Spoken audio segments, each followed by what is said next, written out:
मैं आपके बीच में कुछ बेचने नहीं आया हूं। मैं सिर्फ आपको ये कहने आया हूं, मुझे गुजराती नहीं आती है, मैंने गुजराती नहीं आवड़ते, इतनी समझ में आती है कि ये कह रहा था कि मेरा कमर खराब है, तो पैर खराब है, तो मुझे बैठकर बोलने की इजाजत दीजिए।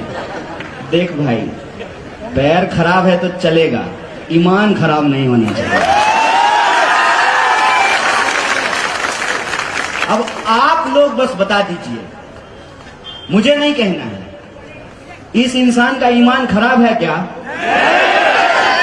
थोड़ा धीरे बोल रहे हैं, कुछ डाउट है क्या?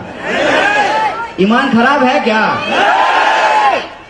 तो हमारे पास एक ऐसी आवाज है जो सिर्फ गुजरात में ही नहीं, पूरे देश में अन्याय के खिलाफ लड़ने के लिए मशहूर है। और इसीलिए ना, रात को आसाम से पुलिस आई। सिर्फ गुजरात की पुलिस आई लव यू नहीं बोलती है, आसाम की पुलिस भी आजकल इसको इलू इलू बोल रही है। आदरणीय प्रधानमंत्री जी की कृपा रही, जय शाह के पप्पा का मोहब्बत अगर इसी तरह से हम लोगों को मिलता रहा तो आसाम क्या 7 मुल्कों की पुलिस ढूंढेगी भाई साहब। क्या है ना कि 2 तरह के लोग हैं। एक वो लोग हैं जिनका ईमान बिकाऊ है, एक वो लोग हैं कि कोई ऐसा नोट छपा ही नहीं है कि हमारा ईमान खरीद ले। और आपने अभी देखा होगा कि जब पत्रकार नहीं खरीद पाते हैं ना, तो चैनल ही खरीद लेते हैं। ठीक है, कहते हैं कि दौर होता है हर चीज का। जब यहां पे माउंट बेटन आया था ना, तो उसको नहीं लगता था कि ब्रिटिश राज कभी समाप्त होगा। जब लॉर्ड कर्जन आया था, तमाम जब अंग्रेज के अफसर आए थे और घोड़े पे चलते थे ना, तो उनको अंदाजा नहीं था कि नंगे पांव चलने वाले लोग, खाली बदन अपने खेतों में खून पसीना बहाने वाले लोग किसी दिन उससे डरना बंद कर देंगे और उनके टैंक के सामने खड़ा होकर के कहेंगे, अंग्रेजों भारत छोड़ो, हमको स्वराज चाहिए। होता है, लगता है, जब आपको सत्ता मिल जाती है ना, तो अहंकार हो जाना स्वाभाविक है। और सत्ता का अहंकार देखिए कि चुनाव अभी हुआ भी नहीं है, अभी एक ही फेज का चुनाव हुआ है, दूसरे फेज का चुनाव 5 तारीख को होगा, लेकिन टीवी स्टूडियो में सरकार बन गई है। जय शाह का पप्पा जो है घूम घूम करके मंत्रिमंडल बांट रहा है। जिस भी एमएलए के प्रचार में जाता है, कहता है गुजरात के मेरे भाइयों बहनों, इसको एमएलए बना दीजिए, हम इसको मंत्री बना देंगे।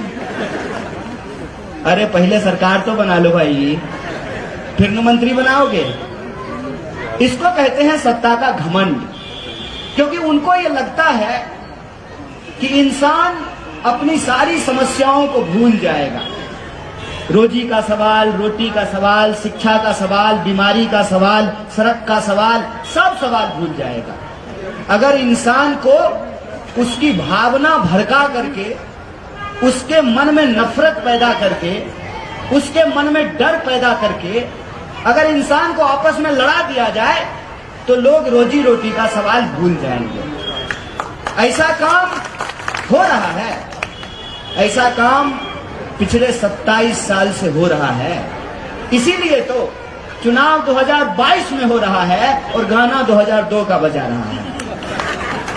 इसीलिए हो रहा है ना, उनको लगता है, क्योंकि 2 तरह के लोग इस देश में हमेशा रहे हैं। एक वो जो सत्ता के सामने सच के लिए आंख में आंख डाल करके सवाल करते हैं और घुटना टिका करके अड़ करके खड़ा हो जाते हैं, चाहे उनके ऊपर टैंक चला दिया जाए, घोड़े दौड़ा दिए जाएं, हाथियों से उनका सर कुचल दिया जाए।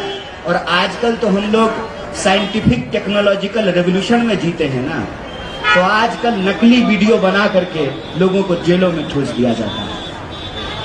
ये होता आया है, लेकिन दूसरे वो लोग भी होते हैं जो सत्ता के साथ चाय पे चर्चा करने लगते हैं। आजादी के आंदोलन के दौरान भी दो तरह के लोग थे। एक वो जो अंग्रेजों के खिलाफ जंग लड़ने, एक वो जो अंग्रेजों से पैसे लेकर के अंग्रेजों के लिए चापलूसी कर रहे थे, अंग्रेजों के लिए जासूसी कर रहे थे। आज 21वीं सदी में 2022 में भी दो तरह के लोग हैं। एक वो हैं जो लोभ और डर के चलते सत्ता के साथ हाथ मिला लेते हैं। दूसरे वो लोग हैं जिनका ईमान बिकाऊ नहीं है, इसीलिए वो सत्ता के आंख में आंख डाल करके सवाल पूछते हैं कि रे भाई, परिवारवाद पे भाषण देते हो तो ये बताओ कि अमित शाह के बेटे को बीसीसीआई का सेक्रेटरी क्यों बनाए हो? ये बताओ कि 45 साल में देश में सबसे ज्यादा बेकारी क्यों है? ये बताओ कि 22 बार गुजरात के अंदर प्रश्न पत्र लीक क्यों हुआ है? ये बताओ कि जब देश में महामारी फैली हुई थी तो अहमदाबाद के सिविल अस्पताल में लोगों को ऑक्सीजन सिलेंडर क्यों नहीं मिल रहा था? ये बताओ कि किसानों को क्यों आत्महत्या करनी पड़ती है, क्यों उनके फसल का दाम नहीं मिलता है?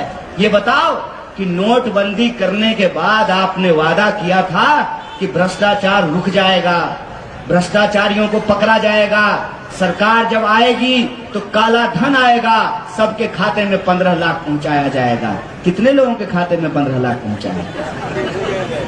भाजपा का लोग आपसे वोट मांगने के लिए आए तो उसको बुलाइए, आ जाओ बैठो, थोड़ा हम भी चाय पे चर्चा कर लेते हैं। उसको कहिए कि हमारे खाते में 15 लाख रुपया नहीं आया है, तुम्हारे खाते में अगर 15 लाख आया है तो हम तुमको वोट देने के लिए तैयार हैं। खाओ मां का कसम और बताओ कि 15 लाख आया है कि नहीं आया। पूछिए कि क्यों महंगाई बढ़ रही है। एक मैडम है स्मृति ईरानी, मैं चाहता हूं कि बुरा दिन फिर से आ जाए, 400 रुपए में सिलेंडर मिलने लगे और सिलेंडर लेकर के स्मृति ईरानी अहमदाबाद की सड़कों पे प्रदर्शन करना शुरू कर दें।